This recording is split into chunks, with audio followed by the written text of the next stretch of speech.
Welcome to Motivated to Lead podcast, helping you become a better leader. I'm your host, Mark Klingsheim.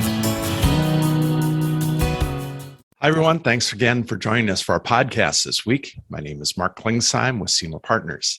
Each week, we interview leaders and they share lessons learned from their careers. Our goal is to help you become a better leader. This week, we're happy to have join us Paul Batz. Paul is an author, speaker, executive coach. He's a thought leader in the executive coach industry. And he has a company that he runs called Good Leadership, which is focused around developing leaders within organizations and focused on teams and how that they can thrive. He has some great thoughts around leadership, and looking forward to today's conversation with Paul. Well, Paul, I guess first off, can you give us just a little bit of your background, a little bit of your career story? Well, first of all, when you go to the high school career fair, there's no booth for executive coaching. It's one of those things that you discover. And so my path is that I understood at a very early age, I was working at a grocery store. And part of the job of bagging groceries is that every once in a while you have to work the outside. That's where people come up in their car and you put the groceries in their car. Well, one of my buddies showed up with his mom and I put groceries in his car and he gave me such an interesting look. And I thought to myself, I hate this job and I need to do something differently. And so that week I learned about one of my parents' friends who needed their house painted. So I called up one of my buddies and said, hey, I think we could make money painting houses instead of bagging groceries. And he was working at a gas station. So we started painting houses, and that turned out to be profitable and fun and outside. And I learned at that stage, I loved working for myself way more than I loved working for the grocery store. And that kind of set off my entrepreneurial journey. I had that business all the way through college. I sold it to a couple other kids that came from behind me. I put myself through college, basically painting houses. And I got started into an entrepreneurial firm. I was the third employee hired. It was in the PR and advertising world. And what I learned is that negotiating contracts with all those mostly housewives who needed their house painted was a skill that I had. And I was almost instantly better at it than the founder of the firm. And so I've been on the front end of professional services my entire life. I started in PR and advertising, which is basically the sociological sciences. It's how do you move the masses towards what you want them to do. And then I became a partner at the firm Padilla Spear Beardsley. And John Beardsley, the CEO there, really, really changed my life. It was the late 1990s, and I was a partner in the firm. I was in charge of business development. And that was when companies like Medtronic and big companies in Minnesota were spinning off ideas into the IPO market, initial public offering market. That was before Sarbanes-Oxley made it much harder. And our firm, Padilla, had a New York office. And so over a period of about 3 years, we had almost 100 companies go public through Padilla. And a lot of them asked us to take fees, take stock in exchange for fees because they didn't have any money. They said they didn't have any money, at least. So we learned that the ones who spent time making sure they were aligned and committed and accountable to one another, usually it was a 3-person team. If they spent time, getting their act together, they would come back from New York with a higher valuation, and therefore Padilla would make more money. Beardsley changed my life when he said, we're not doing a fee for stock deal ever again unless they spend a 3-day workshop with Batz. And at the moment, I didn't realize that I was no longer in PR. I was actually in organizational effectiveness, organizational development, and executive coaching. So one of our clients at the time was a firm that did industrial organizational psychology. She hired me away. I ran that firm for 7 years. It was a wonderful time right up until the Great Recession. And I started Good Leadership Enterprises on November 1st, 2009. I sold out of my partnership in the other firm. My wife and I, together with 2 kids in college, started at what seemed like a horrible time. However, it turned out to be a blessing and one of the things that I'm the most grateful for. We have a very positive message at Good Leadership. We believe goodness pays. And we believe that you can grow on your faith, your family, your finances, your fitness, your friends, your fun and future. We call it the 7 F's. We think if you're in the right place in a career standpoint, you can grow on your 7 F's and you can actually spread goodness as much at work as you can at home. And the world was ready to hear that message. We had an extremely successful first year. We attracted other freelance coaches who lost their jobs and wanted to become executive coaches. We taught them how to do that. And most of those coaches are still with us today. Today, we have 17 coaches around the country, and we work with executive teams in high growth organizations. And we coach around the idea that goodness pays. So that's my story. Great. So if you were able to spin back time and talk to a 22-year-old Paul, what advice would you give him? Well, it's interesting. I found that question to be fascinating. I'm glad you gave that to me in advance. I think there are three things that I would say to 22-year-old Paul. Number one, the world is set up for people who are not like entrepreneurs of today. You're told you need to retire by a certain number with a certain number in your bank account. And the more you focus on that, I think the narrower your life gets. I made very little money in my first job. But my experiences that I gained were significant. So that's the second message. The second message to 22-year-old Paul would be is that as long as you learn from every hour of every day in the first decade of your career, you're going to find the time where you're going to leapfrog people, which is exactly what happened to me. And then the third thing is, really understand who you are and what's going to make you happy for the remainder of your life. And when we actually committed to this idea that goodness pays, I had equally as many people look at me and say, "What the heck are you talking about?" And others would say, "Oh my God, what a refreshing message. Tell me more and how can I help you?" So I do think most people today cannot live by the conventional ideas that you're taught in your 20s. I think that as long as you learn from every encounter and you store it all away, that's really powerful. And then the third thing is, figure out as fast as you can, who are you and what do you stand for? I have to give a lot of credit to one of my mentors, Richard Leiter, who's the purpose guy. He really helped me at a time when I really needed it, zero in on who am I and what do I stand for? And I'm grateful for that. Any advice that you received early on that you should have ignored? Yeah. I stayed at my first job too long. I was raised, we were having children, and I was basically led to believe that a steady job was stability. And what I know now is that that was not stability. There were a lot of other things I could have done that seemed more risky, that would have provided a lot more to my family. Now, I learned a lot from the School of Hard Knocks, and I have no complaints. I have a wonderful life today. But I think staying the course was not a smart move looking back. So you coach a lot of leaders and people that they're maybe moving into new leadership roles as a new CEO. What advice do you give them as they're leading either their first team or taking over as kind of a leader of an organization? It's beautiful because I take on 7 to 10 new CEOs a year, and actually, what's interesting is I had 5 first-time CEOs who got their first CEO job during COVID. Wow. That I'm coaching. So the number one message is this: beware the superhero syndrome.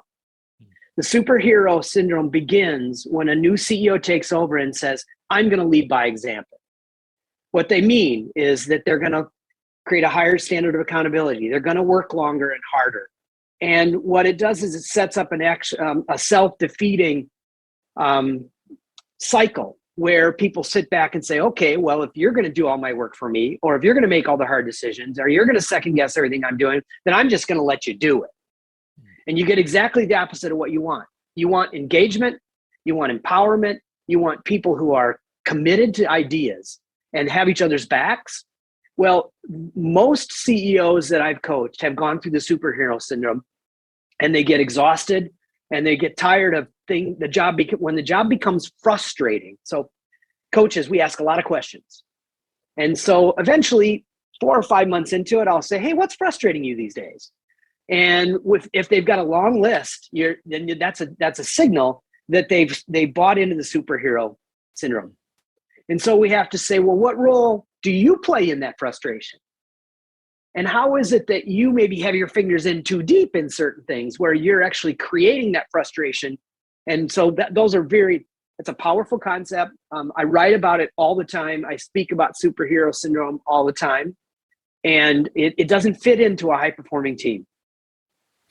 So as you're thinking about, you mentioned that's one pitfall that a leader will fall into. What are one or two other things that you see common mistakes that new leaders make? Well, we've certainly learned this through COVID, that self-care has to be job number one. I see an entire generation of people asking the question, at what cost? I mean, anyone can work longer and harder to get better results. But we're starting to see that if it's not adding joy to your life, I mean, my job as a coach is to help our CEOs find the part of their work where it's actually adding years to their life. Because the conventional wisdom, if you get the big CEO job, you know what? You got to be prepared for the fact that it might take years off your life. And that's just a self-defeating idea that I don't think we have to buy into. And if you're a good leader and you empower other people and you help stimulate all the joy and positivity in their lives, well, then it comes back to you. The best CEOs I know, the job is adding years to their life because they're multiplying the basic joys of living that also happen to happen at work as well. So I think that's something that I think is really, really important, is self-care and trying to create an environment at work that's light, easy, and joyful. That produces much better results than the other way around. I know you do a lot of work around teamwork and putting together better teams. Talk a little bit about that, just a few kind of high-level concepts that you think would be helpful. Yeah, so let's go all the way back to 2010 when I started this firm in the recession. I met some beautiful people who'd lost their jobs, who were laid off, who did organizational effectiveness work. And that allowed us to sit around a table and dream. They were all on severance package. I didn't have a severance package because I quit my job and started my own firm. Sure. But we got to dream about what was it that we had seen that made some teams just so amazingly powerful and others just unable to align. And we landed on this theory that I write a lot about. We have a new book coming out. It's called Good Leadership as a Team Sport. And it's all about this theory that we use to coach teams. And it's called epoxy theory. We all know that epoxy are two chemicals that don't do anything by themselves, but you put them together in equal amounts and they create the strongest bond. So what we've discovered through our research is that there's a relational capital is one of those compounds and structural integrity is another. So the relational capital is to the degree that people actually care about each other. And you could say like each other, both personally and professionally. That has to be present in a high-performing team these days. And then structural integrity is how well is this team actually set up to succeed? It's about role clarity and planning and problem-solving processes where people do them together, not the superhero way, right? So when you have equal amounts of relational integrity, structural integrity, and relational capital, you get the highest performing teams. And so we've figured out how to measure how well those teams are set up to succeed with a simple 24-question survey that we've had hundreds and hundreds of reps on now for 10 years. And so when we engage teams that they just aren't clicking, we hear that word a lot. You know, we've got a good thing, we got a good plan, but something, we're just not clicking. So what we do is we assess then, are they overly relational or overly structural? And how do we find people on the team that have those natural skills and interest and abilities and get it so there's an equal voice around the table so everybody can bring their gifts and skills in the context of relational and structural. And when we do that, it's amazing how quickly we can turn it around. And when we get that done, then people actually want to be accountable, which is what every CEO wants, right? You want accountability, but there's a whole bunch of things that have to line up in order to get it. So that's how we think about it. So you've gotten into an organization, you're now leading either a team or the whole organization, and you find out that the culture isn't what is going to be successful as far as in the long term. What are some practical things you can do to help change a culture, or is that an impossible? It's beautiful. It's a great question. We have met leaders in organizations who say they can't change their culture. And then what we do is ask, well, then why are you leading? I mean, culture is the sum total of what gets rewarded and punished. That's it. So if you're complaining about your culture, you're obviously punishing things that are good. And we got to figure out, why are you doing that? And figure out what are the practical examples. And one of the things we've just noticed in our practice, we were just talking about it this morning on a team call, that most of our clients have some sort of a mantra that they run their culture by. At Good Leadership, our cultural mantra is intensely casual, and it means something to our people. But we hear work hard, play hard a lot. And we have 2 client organizations now, actually 3 as of this morning, who are telling us that the play hard is gone now, that their productivity has gone way up during COVID because we're using Zoom and things like that. But the sense that there's playfulness and that you can get some play hard at work is evaporating or already gone. And so we're using a bunch of exercises around goodness. We're using exercises around the 7 F's that we talked about earlier to help people find the fun in the work again, find the joy in the relationships in the workplace. And we just really believe that goodness pays, and what we concentrate on grows. So if you believe in those 2 ideas, then you can go to the 3rd step, which says what we look for, we find. So when we will engage managers and ask them, what's missing in your culture? They'll tell us, and then we'll say, is it possible that it's already there, but you're not seeing it? If you start seeing it and rewarding it, it'll be remarkable how much 6 months from now, people will tell us that your culture is coming back. But the idea is that you have to reward the right things and punish the wrong things. That's how you change your culture. There's no other way to do it. And so leaders have to be actively engaged and believe that they can change the culture. And luckily, when we choose clients and we get engaged with them, we can tell pretty quickly whether or not they buy into this. So you've written several books and encourage people to pick up. Are there other books that you recommend to leaders that you put on their reading list? Yeah, I think there are some classics. I always remind people that I think Built to Last and Good to Great are some of the best publications that were ever written for business people to read about culture and leadership. But interpersonally, so for your own personal growth, there's a couple that I recommend all the time in our coaching practice. One of them is called Halftime. Halftime by Bob Buford. It really changed my life. There was a time when I could tell that my career had stalled and I was not feeling like I was getting ahead in my life, and I confided in somebody who gave me his copy of Halftime. I devoured it, and it changed my perspective on life. And it caused me then to read something that I read in my early 20s that I had no idea what I was doing, and that is Napoleon Hill's classic, Think and Grow Rich. When I read that at age 46, when I had decided to start my own firm, it meant something to me, and it was deeply moving.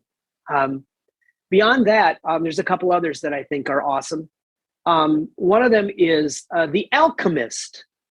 My son gave me his copy of The Alchemist and said, Dad, I read this. It was recommended to me. He was in his mid-20s when he gave it to me, and that book had a powerful impact on just my sense of spirituality and also how I want to show up as a leader. And then there's another one that's very uncanny, but it's a book called Chasing Daylight by a guy named Eugene O'Kelly. He was the CEO of KPMG worldwide when he had a disease that was shutting down all of his voluntary motor systems. He was given a couple 100 days to live. And he and his wife unraveled his life in a way that is wonderful. They built a strategic plan together. They executed it spectacularly well. And I happened to be his age when I read that book. And so those are some of the things that I recommend a lot. And I'm glad you asked. It was good to kind of spark those memories. Yeah. So outside of work, what do you do to recharge? I have a lot of hobbies. I love to play golf.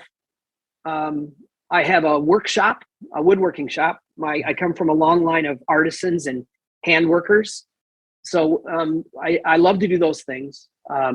My wife and I love to host. We're very social people. We have 5 or 6 circles of friends, and we're proud. We do a couple of dinner parties every month. We figured even out how to do that in the garage during COVID.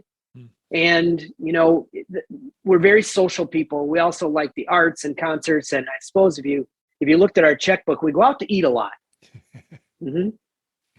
But those things all recharge me, including Sunday afternoon on the couch watching, NFL, or this week it'll be the Masters. So yeah, absolutely. Mm-hmm. Well, what parting advice would you give to a new or up and coming leader? It's progress, not perfection. I mean, if you are sincere and willing to be transparent about your motivations and your goals, it is amazing how much people will help you achieve your goals if you're willing to talk about them. We're often willing to talk about our short-term business goals, but we recommend that people think with an aspirational framework. And it's a combination of things that I've mentioned before here, but in all of our work, when we start anything, we ask everybody that we're coaching, including an executive team, to think through their lives through an aspirational framework of 20 years from now, 7 years from now, 3 years from now, and then the most important priorities this year. So 27, 3, 1. So I turned 59 last week. I have a 20-year plan. And it's a plan that I in some ways, I can't wait for time to go faster because I've got cool goals. And the most important goals that we think are the ones that you set for yourself 7 years from now. So I've got a very rich, vivid picture of how I want to live the next 7 years, which will end up at 66, which most people are thinking about slowing down and receding. I got a whole nother set of plans from 66 to 73. And then if you can get it down into 3 years, and we like to call these breakthrough goals. These are stimulating goals that you don't even know how you're going to do it, but just thinking about it and focusing on it actually makes you feel better and gives you a sense of momentum in your life. And then you can share, if you can share those goals and the things you're working on right now, people will go out of their way to help you become the person you want to be. You just have to have the courage and also the foresight to get specific about these goals. So one person said to me, I want to set foot on all 7 continents. And I said, by when? And they said, I hadn't really thought about that. I said, well, that's high intensity travel, dude. Right. And you probably better go to Antarctica first. And the only way you can get there is on a ship. And you realize that you got to spend like 14 days on a ship to get to Antarctica? And he's like, And so get specific with your goals, because people will literally weigh in and help you. And that's whether it's personal goals or professional goals. That's the advice that I would give to anyone who's listening today. Great. So how would somebody learn more about your work and your books? Well, our website is goodleadership.com. I have a blog there that there are several thousand readers every Tuesday. And we also have for listeners who might be anywhere near Minneapolis, St. Paul, or come through on business, we have a breakfast series called the Good Leadership Breakfast Series that we started in January of 2010. I didn't really intend for it to be something that would keep going, but in November of this year will be our 100th episode of the Good Leadership Breakfast. We've had over 30,000 guests. We host between 200 and 250 people 6 times a year on Friday mornings. And so you can find information about that on goodleadership.com. Those are probably the best ways. Great. Well, Paul, this has been a lot of fun. You've had some great insights you've shared, and I know it's going to be helpful for our listeners. And I wish you continued success in your 20-year plan. And Thank you. It's been great to connect with you. Thank you. Thank you for listening to the Motivated to Lead podcast. Please subscribe on iTunes. You can also see a video version of this interview at motivatedtolead.com. This podcast is brought to you by SEMA Partners, helping you find your next great leader.